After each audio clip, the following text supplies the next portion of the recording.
Okay, everybody, please take your seats if you're still coming in. The panel is just about to start. Has everyone had a good day? Yeah! Are you ready for our last guest panel of the weekend? Yeah! Okay, without further ado, please can you give a very warm welcome to Sue Blue.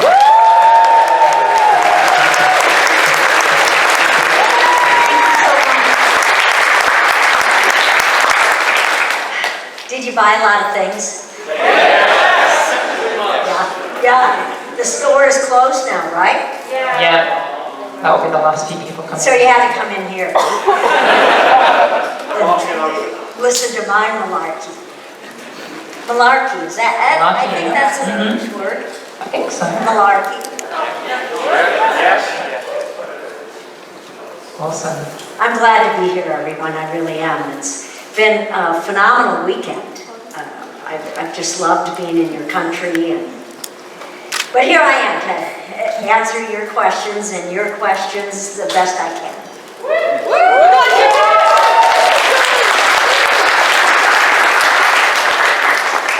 So a show of hands, who was in the panel with Sue yesterday? Ooh, a lot of you. A lot of you, okay. So we're not just covering the same questions because obviously Sue has a whole breadth of experience across acting, voice directing, and of course just even within Transformers. So we're going to be covering sort of the later couple of decades of your experience with Transformers in today's panel. The people that were here yesterday found out how I got into directing. So I don't want to be redundant, but I'll make it real short. Remember when Fred Wolf called me and said every director in town has turned this down? Yeah. It's only 5 episodes and I'm only going to pay this, and I hear you want to direct. And because I had begged everybody. And he said, okay, you can have this little show, it's only 5 little episodes, a little show called Teenage Mutant Ninja Turtles. And that was the beginning of my directing career. Wow, what a show to start. So some of you heard that yesterday. But It's a great story. you don't mind? Good. And for those that also weren't in the panel yesterday, what made you want to go from acting and sort of take on the role of the voice directing? I had worked with every director in town, every dialogue director, Wally Burr, Jenny McSwain, Gordon Hunt, Andrea Romano, on and on and on and on. And I'd watch them behind the glass and I'd go, boy, I'd like to do that. And I'd always, even as a kid, I would put on plays in our neighborhood. We'd use our fireplace hearth, to stand up and do little plays, and I'd always direct my friends. And so after years of being an actor, I thought, I really want to direct. And also, I was one of the lucky actors in town, because when I started out, there wasn't, thousands or hundreds of people trying to get into animation voice acting. There was really quite a small number of good actors at the time that were doing all the animated shows, and I kind of slipped into that niche, and so I worked a lot, and I was very grateful for it. But a lot of people were coming into the industry, and after 20 years of doing it, or 15 years of doing it, I went, I want to get into that because that will also be longevity for my career, because there's not enough work for women in the industry. There's a lot more now than there was when I first started out, but there wasn't a whole lot of it. And I could see the writing on the wall. I wanted to, as the new actors were coming in, it wasn't that my career was waning, but I could see the writing on the wall, and I wanted the longevity of the career, and I loved directing and conducting, and so that's what really got me. I was very fortunate to be able to get on the other side of the glass. Great, great answer. You touched on this in a panel earlier in the weekend, but how did you find your experience as a voice actor? How did you find that lent itself to voice directing? I think you mentioned that not many other voice directors had acted themselves. Yeah, you know, most of the time the dialogue directors were not actors. And I knew I'd be pretty good at it because I had such respect for actors. And I knew what would make them happy and what would bring out the best performance in them. And I also knew what would not make them happy. You know, I had mentioned before in one of the panels here that I never liked to give line readings to actors. You know, they resented that. And so I would do anything in my power not to do that. I would try and direct them into the passion of the line, you know, so that they would then come back and go, okay, I'm on my way, you know, because they'd see me acting behind the glass, directing them. But I was here doing my Secret Garden a number of years ago for Mike Young Productions. And I was directing Sir Derek Jacobi in My Secret Garden, Honor Blackman. Oh, wow. And is it Vincent Spinetti? Victor Spinetti. Victor Spinetti. And, you know, I was just thrilled. And so I was very careful. They all had said, you know, I haven't done animation before, so let me know what you want. And so I'm specifically trying to say how I need this phrase from Derek Jacobi. And, you know, after a few minutes, he said, would you give me the line reading? So I did. He said, thank you. And immediately, he knew what I was talking about. You know, he was so gracious about it. And, but I try never to do that when I'm directing, but I do sometimes. That's very good of you. You use the phrase dialogue director and voice director. For those that are not familiar with animation, is there a difference in those No, roles? voice director or animation director, dialogue director, it's all the same. Some people say dialogue director, some people say voice director. You know, you'll see it in the credits in different ways, but it's all the same. You know, it's different than the casting director, which of course I've done too. So. And how, moving on to that then, how do you find casting when you're the casting director compared to directing the voices? Harder, you know, it's almost more difficult.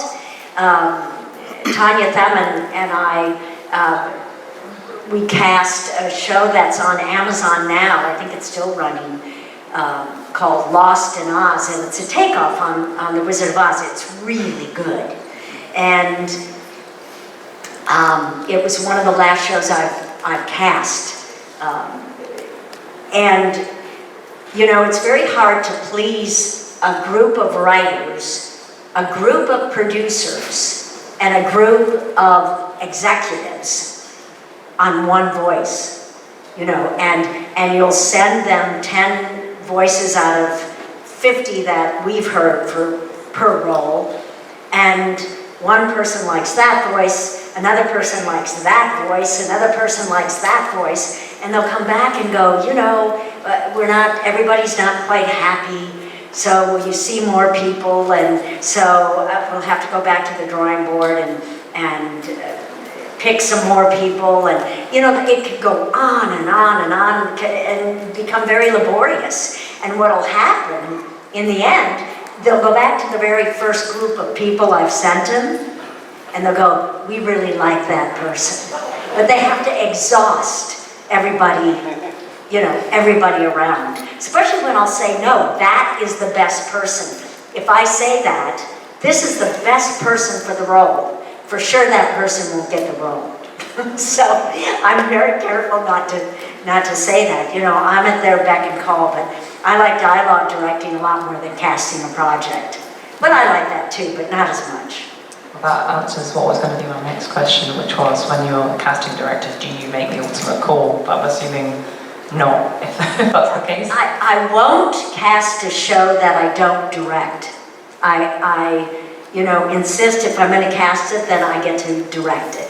And because a lot of production companies will have a casting director and then they'll have a dialogue director.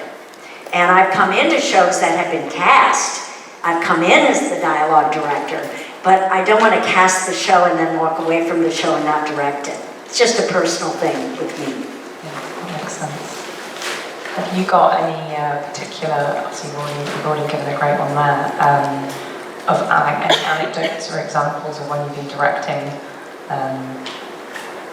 Yeah, you know, this is so funny. Were you here last year with Gary Chalk? Yeah.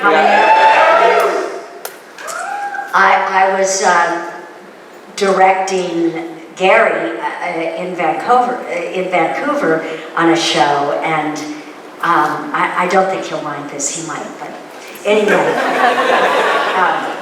And it was for He-Man, I think. I'm not sure the show, because he was in all my shows up in Canada. But anyway, I needed somebody to burp. And so Gary said, I can do it. And, you know, we have podiums, and the scripts are on the podiums. And so he said, I'll do it for you.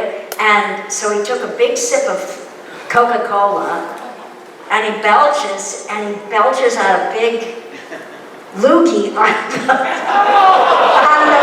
the podium.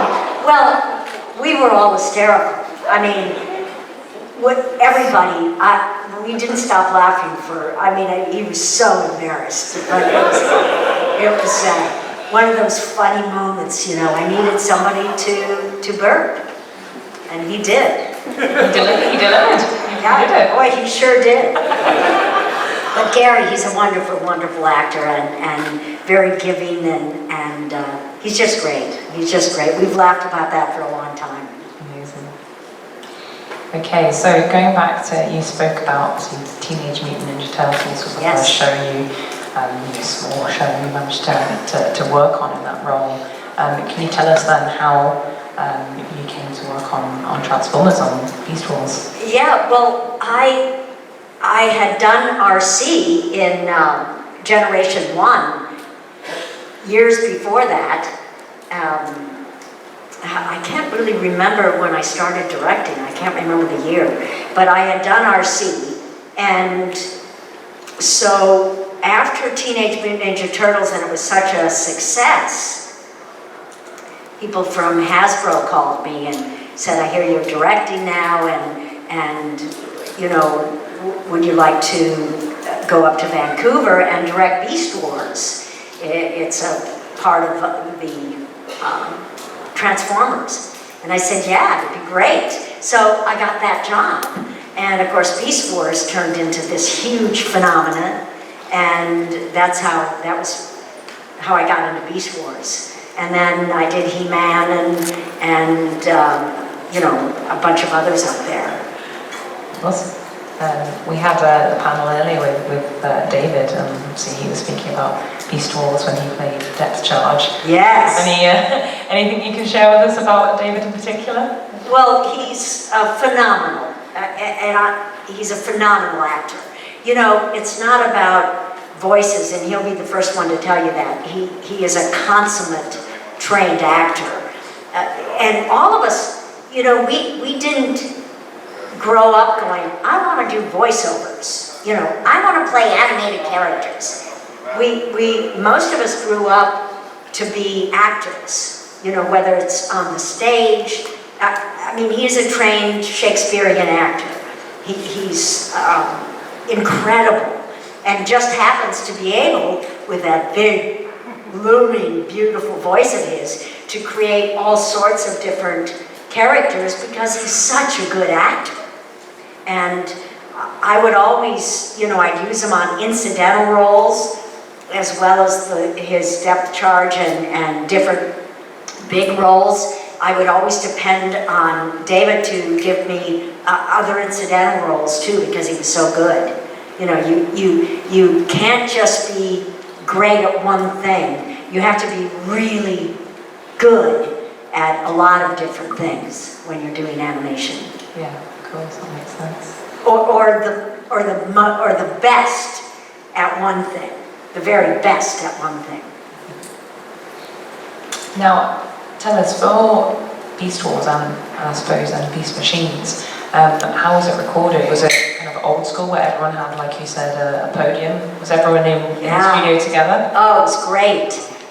You know, when I did the movie Transformers Generation 1, you know, Leonard Nimoy would walk in there at a different time. Orson Welles would, he would record alone, and I think I said yesterday, my turn was coming up, and as I was walking into the recording booth, Orson Welles was coming out, so that was pretty cool. But we did all of Beast Machines and Beast Wars as an ensemble cast, and it was delicious. I mean, it was just, it's a wonderful way to do it. You know, when COVID hit a couple years ago, what was happening, actors were just directing their lines at home, and that's when home studios started coming up everywhere, which is great because you can, you know, if you get a commercial or you get an animation piece, you can record in your homemade studio if it's good enough, and you send it to the producers and they try to fit it in. So I'm getting off the beaten track here a little bit, but I love recording ensemble casts. It's really great. Yeah.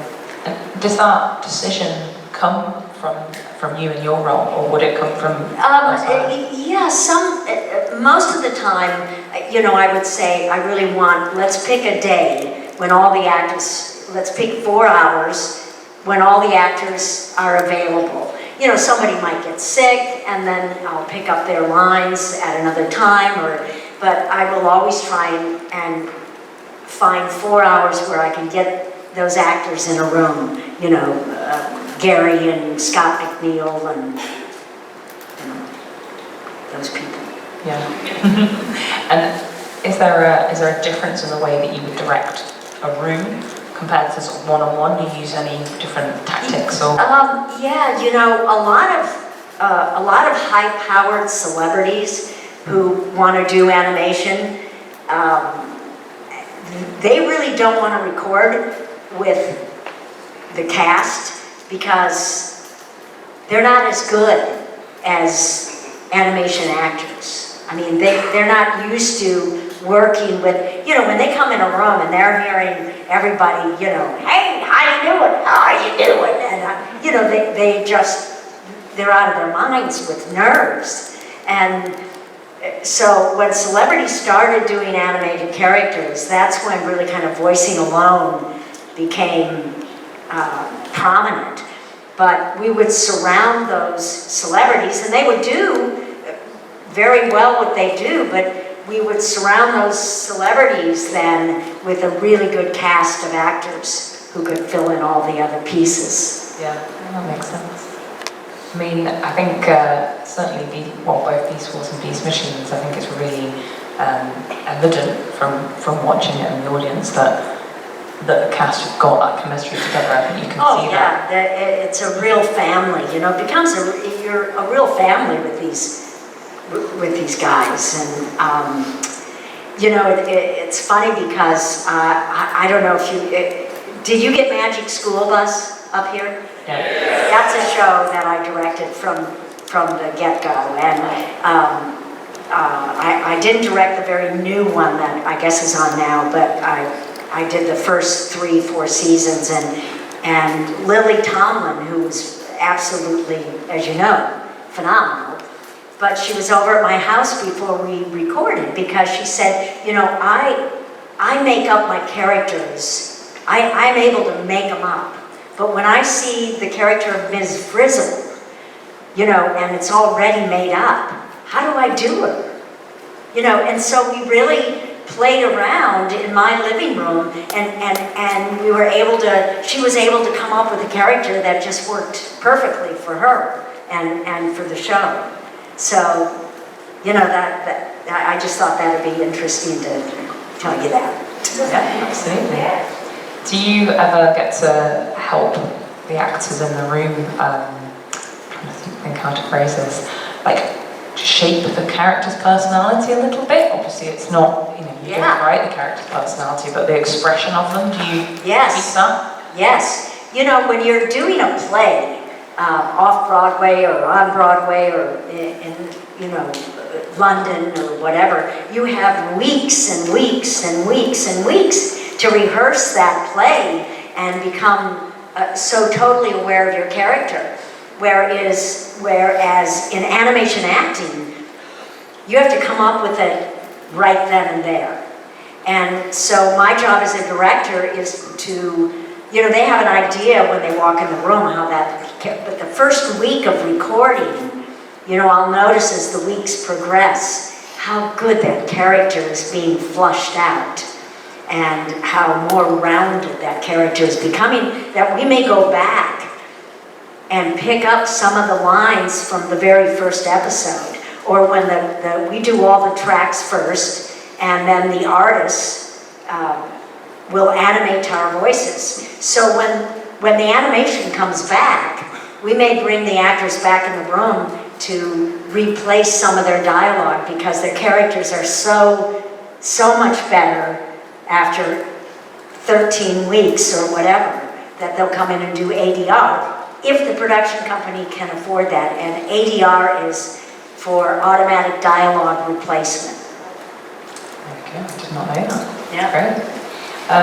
So just off what you said there then, is that typical in most animation there, that you'll record the lines first and then the animators will animate around the dialogue? Absolutely.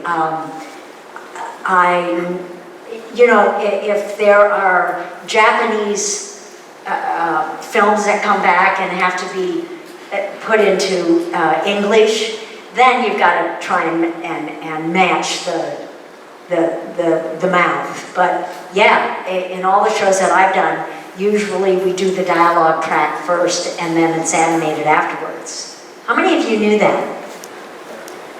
Ah, some didn't. Yeah. Okay. And somebody like DreamWorks, you know, they're able to afford, after the film comes back, because you have to pay that actor all over again when you bring them back to redo a line or redo, so DreamWorks can afford to bring all those actors back and redo lines and impact sounds. And oh, that's the other thing, is the animator will animate, of course, to our voice, but even in the dialogue version of the script, we may miss what the animator really wants to do. Say the line is, "I'm going as fast as I can." Well, what the animator does is say he's rolling down the hill as he's saying that, so it's going to be, "I'm going as fast as I can." And that's the way it's animated. So that actor has to come back in and animate to that or speak to that animation. So that's when that happens also. Yeah, that makes sense. That's Yeah. great. And then after Beast Machines, obviously you were involved in yet more Transformers. Can you tell us how then you got involved in the projects going into the noughties, like animated? Well, you know, I hadn't done Transformers for quite a while, and I got a call from Cartoon Network, and Marty Eisenberg, they were doing more Transformers, and they said, "Would you like to do one? Would you like to direct them?" And I said, "Yeah." So that's basically how they were nice enough to ask me if I wanted to direct those. Awesome. Yeah. Dare I ask, which is your favourite of all the different series you've been involved with? Definitely Transformers.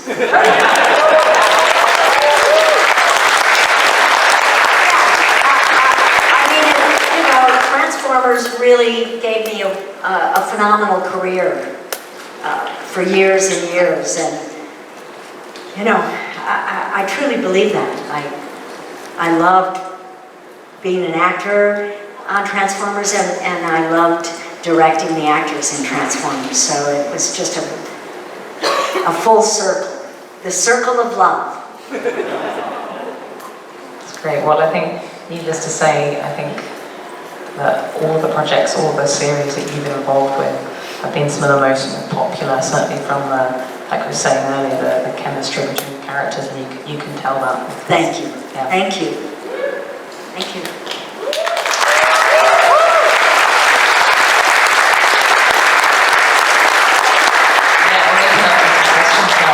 We've got about 20 minutes left, guys, so could I get a couple of mics running around? Loads of hands, okay, if you could, bounce your way around, Justin, to try and get the whole room, that'd be awesome. Okay, first question down here. Hi, I'm just curious, after working with G1, which is like old school animation these days, with cell drawings and stuff like that, moving into something like Beast Wars and Prime, which is completely CGI, were you taken aback by that? Were you very surprised with it? What was your reaction to that kind of animation work? Well, I was amazed, it's like AI, AI. I mean, you knew that animation was going to go to computer. I mean, because they had been doing so much with computers anyway up to that point that when I first saw it, it was so raw. Now computer, I mean, they couldn't do the hair right in the beginning. Robots, it was easy. But when you saw real early forms of computer animation, CGI, it wasn't very good. It was quite stilted. And now it's amazing. But there's nothing like 2D animation, there's nothing like the old style. And hopefully, what this whole actor strike is about is not having to use our voice, pick our voice out and with AI and put that to characters, Anyway, did I answer your question? Thank you. Okay, next question, Hi, Sue. Over here. Yes. Your career has spanned multiple films and cartoons. What would you say is the biggest challenge when you start working on a new show or film? Really finding the music of that show. Finding the rhythm of the show, the temperature. The mold. Trying to mold the characters and trying to. It's very hard in the beginning, and sometimes it just doesn't fall into place. Sometimes actors have to be replaced, or they, it all depends. Because you've got a lot of people involved in the production, and they all have different ideas. So it takes a while to meld it all together. It's sometimes difficult. Thank you. You're welcome.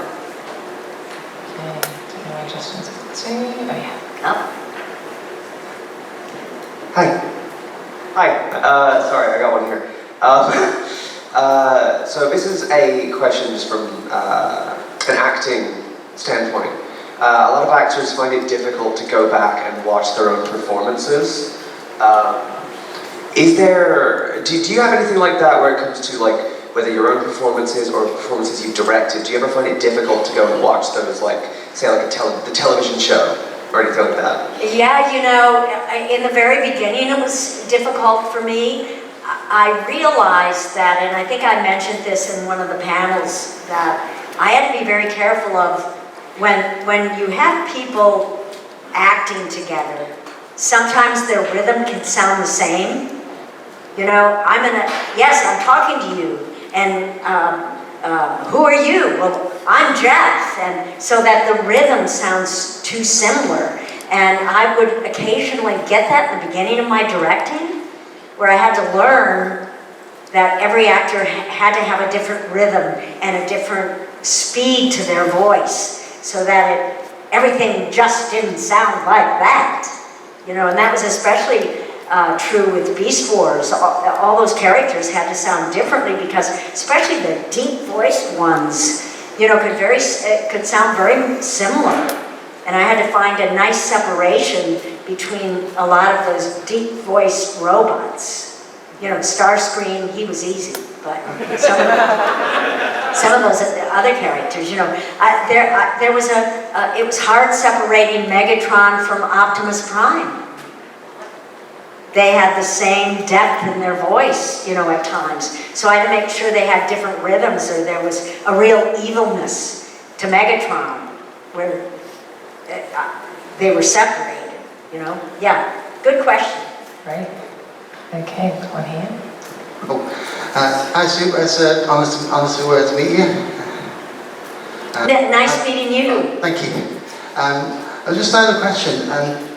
There have been several instances in your directing career where you've directed characters, actors who have voiced multiple characters. Can you tell a little bit about the challenges that are involved in that? Well, some of the challenges are, you know, I can take it from this last gentleman, is that occasionally when they do another incidental role, say incidental role meaning 5 lines in the script, or sometimes if I don't have a guest actor to do 20 lines, I might use the same actor, and it's unless they're very versatile, they will start to sound similar to their other character, and that's hard I got to really make a distinction between those two characters.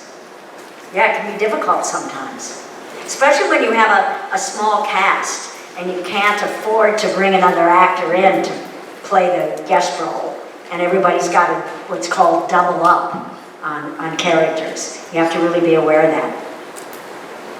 Great.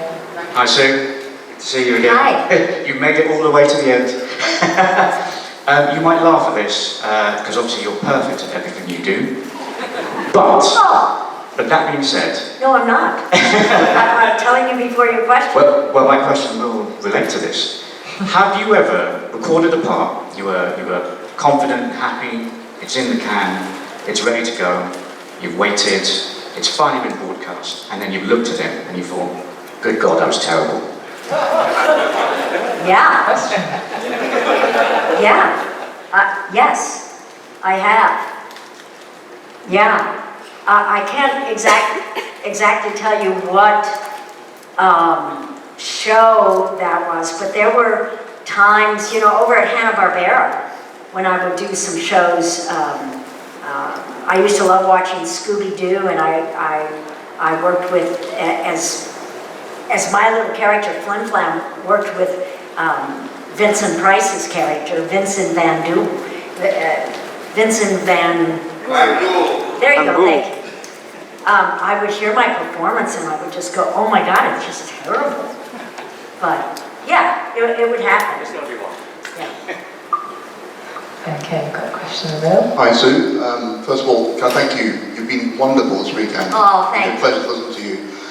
I've been listening to a few of the panels you've spoken on with David and also Jeremy, and there's talk about how you record an ensemble, sometimes individually and what have you. And then you mentioned again today about how you record first before they do the animation and so on and so forth. So I'm curious, both from an actor's perspective and a director's perspective, as an actor, what stimulus would you get to help you bring that character alive? Unlike in the live action situation where you're responding to physical things happening in front of you, you're clearly talking to a microphone by yourself. So I wonder what stimulus you get as an actor, and now as a director, what stimulus do you give to your actors to get the performance that you are looking for? Really working on putting their heads into the atmosphere of what's going on. You know, their surroundings, who they're talking to, what they think of that person they're talking to. You know, giving them a life outside of the studio, even though they're in the studio. Making their atmosphere so clear to them. And actors really appreciate that. You know, this is not a microphone. This is someone's ear. And you're talking to that person. And So, and if you're talking very low, you've got to come in close to their ear. And if you're talking very loud, you've got to back away from their ear. You know, so it's all of that stuff. But I really try and bring them into the action and the physical properties of their surroundings. Awesome. Hi, Sue. Hi. Hello. Hi. Hello. Hello. I like that. Hello. You touched on this a few minutes ago when you were talking about Transformers the movie. There's a trend that kind of goes back to when that movie was made that still happens today. And studios obviously have their eye on box office when they do this, but with the things like animated movies, how do you feel about situations when very highly paid screen actors are brought in to voice roles in animated stuff that could be given to professional voice actors? And secondly, when you've directed well-known people in the booth, what's been your experience of that? How does it differ from directing people who do it all the time? Oh, well, you know, I've had really good experiences with celebrities, and I've had a few tough ones with celebrities. There was an actor that, oh gosh, there was an actor, a celebrity that I worked with, and I had worked with tons of celebrities by this point. And he was very late getting to the studio. It was during Christmas vacation, and I wanted to visit my mom. Mom, see, I'm turning into an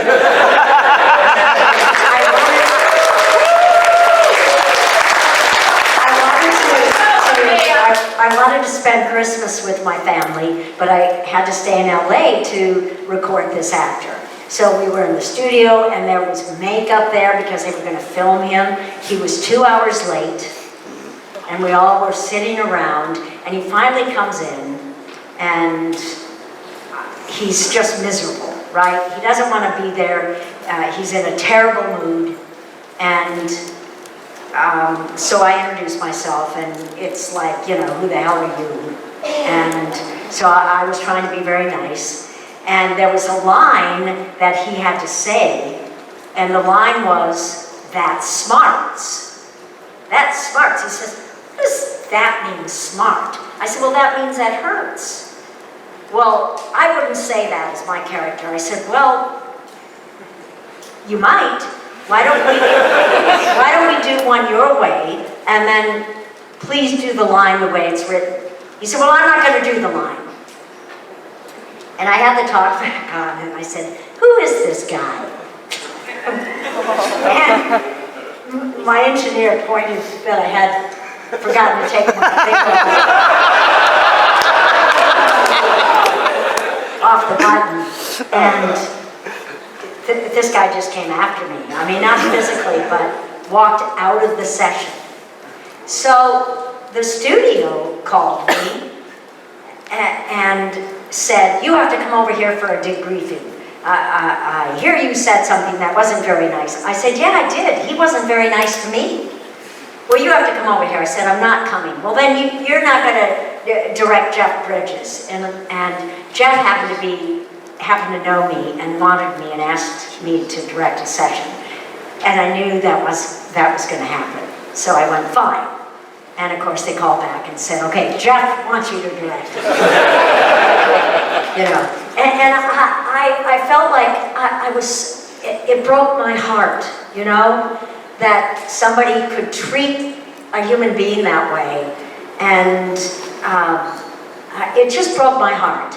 And so anyway, I'm over at Cartoon Network, and I was directing Transformers Animated, and I told this story, and I mentioned who it was. So the next week, I come in to the session, and all of the actors are wearing the mask. They had made a mask of this guy, and it was just hysterical. So anyway, That's my story, and I'm sticking to it.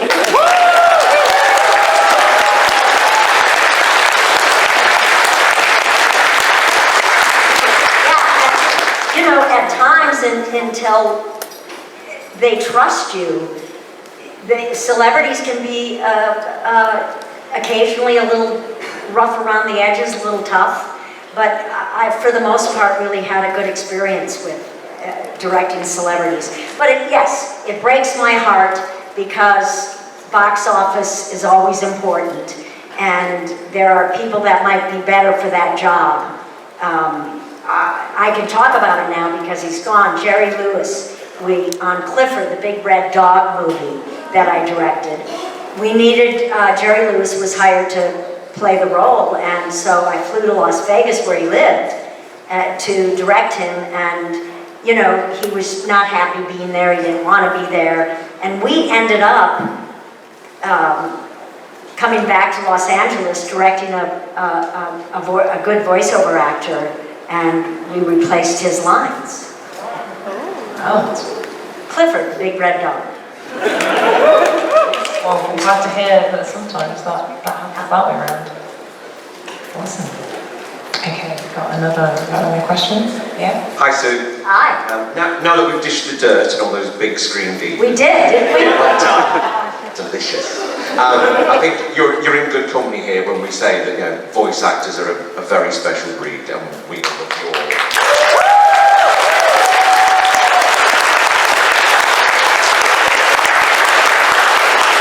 So I just wanted to touch on the work you did then for Transformers Prime, because as we've said, you've done so much with Transformers throughout your career, and for those of us of a certain age who watched G1 as younglings, and then through Beast Wars, through animated, and we see the names pop up that we recognise. Sue Blue.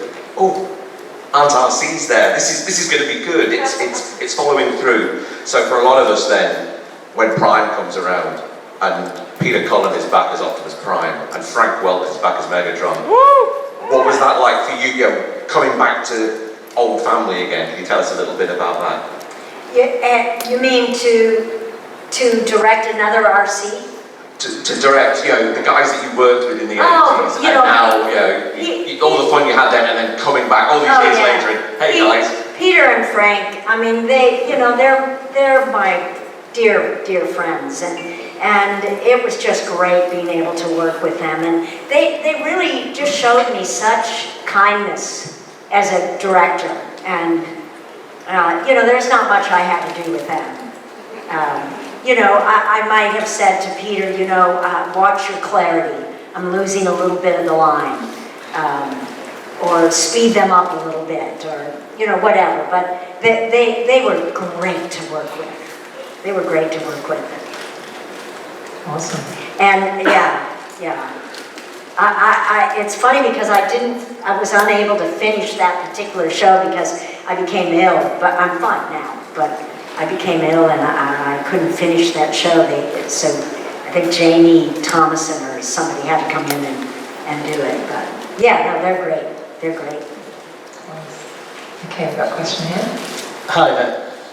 Over here. So, on your Yes. yeah, I was just wondering, out of all the projects that you've worked on as either an actor or a director, are there any roles that you didn't play which you wish that you could have done, or that you would have liked to have played?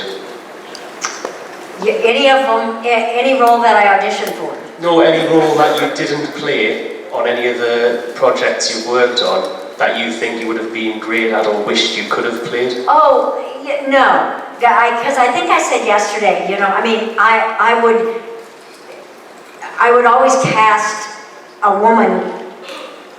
If I was directing, I would not cast myself in a role, and I would always cast another actress in that role, unless it was like on animated where I came back as RC. You know, that was a little different. But did I answer your question? Okay. Great. Okay, I think we've got one over on the side, Justin, if we could. There's 1, 2 in the front row. Yeah, so we go here and we'll go to the front. Yeah, go down that side first, please. Okay. Okay, was it here? Okay. Wherever, but yeah. Lots of questions, very popular panel. I know that I probably speak for every single person in the room when we all know that how much you mean to so many of the fans and all the children growing up listening to your voice and your performances, the things you've done. Now, with that aside, I also appreciate you've probably been asked the same question 1,000,000 times before, and every time you probably answer it in a very kind way. My daughter would really like to ask you a question, if that's okay. In Transformers, who was your favourite actor to work with? Thank you.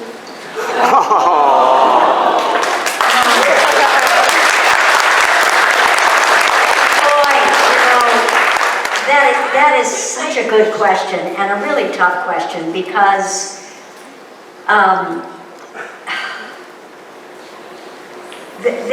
how can I say, you know, I liked working with David best of all. I liked working with Frank Welker best of all. I like working with Peter Cullen best of all. You just can't. You can't.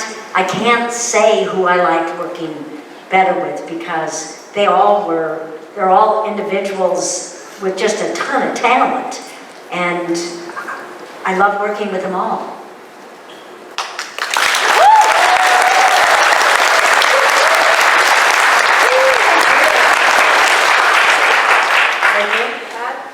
Okay, Mike, we'll move along the front. I just wanted to ask you, we've been hearing what David Sobroff said. Did you have to speak extra different languages? Would you ever have to speak different languages? No, thank God.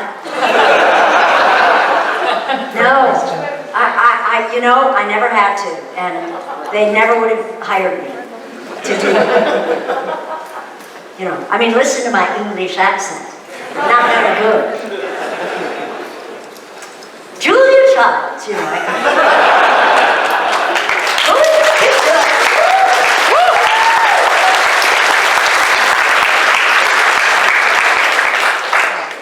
I don't even think she was from England, was she? I don't know, but she always sounded English.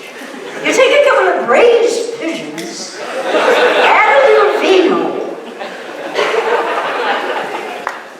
Question down here? Yes. Hi, firstly, thank you for being here. Thank you for having me. I've seen so many happy faces, so thank you for that. In the 80s, the animation studios didn't forward fan mail and stuff like that. So my question is, when and how did you find out that you had a fan base?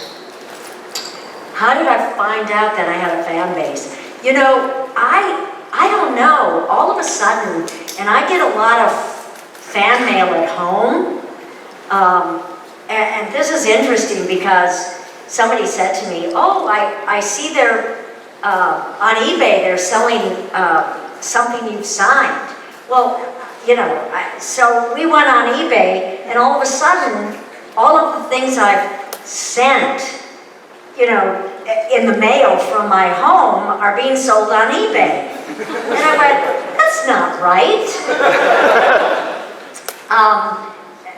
But I don't know, you know, all of a sudden I get a call from BotCon or someplace, and they'd say, you know, would you like to appear because RC is pretty popular, and you know, I go, yeah, okay, that's great. And that's kind of how it happened. But you know, Facebook and all that stuff, it really touches my heart that, you know, after I'm gone, which I hope is a long time, that, you know, some of my stuff will still be remembered and be here, you know, on this round sphere. Yeah. Thank you. We've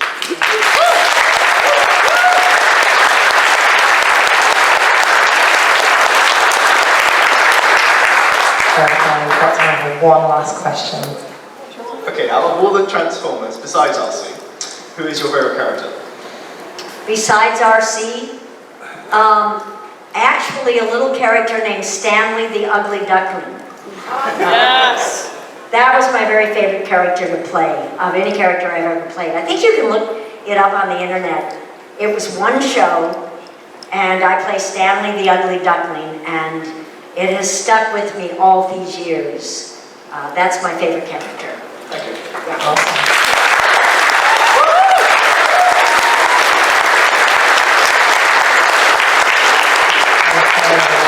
Unfortunately, it is now 5 o'clock. We have time. So, can we please give one last round of applause?